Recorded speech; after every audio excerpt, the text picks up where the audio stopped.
Engineering करत असतानाच मला ड्रायव्हिंगचा नाद लागला. मग ही काय आलं घरात.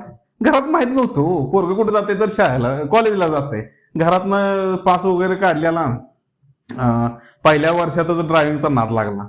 ती वडिलांना कळालं तिसऱ्या महिन्यात.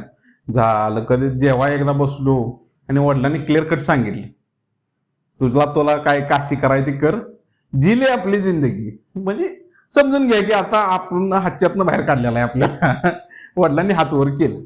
मग आता करायचं काय, झालं कसं तरी फर्स्ट इयर दिलं मी, काय विषय नाही. त्यानंतर मग ती राहिलेली 3 वर्षासाठी मी 6 वर्ष घालवली. टोटल 7 वर्ष. आता ती कशी झाली की घरात का आलेलं, घरातनं पैसे म्हणजे नाहीतच. वडिलांनी सरळ सरळ सरळ सरळ सांगितलं की तुला काय आता आमची कॅपॅसिटी शिकवायची नाही. झालं मग तिथनं मग आमचं आपलं चालू झालं प्रवासवारी. इंजिनिअरिंगचा विद्यार्थी ट्रकवर दिसायला लागला म्हणजे गाव सगळं नावं ठेवायला लागलं. वडिलांना घरात चर्चा व्हायला लागली. समाजात परत पोरग फेल गेलं, वाया गेलं, ही ती.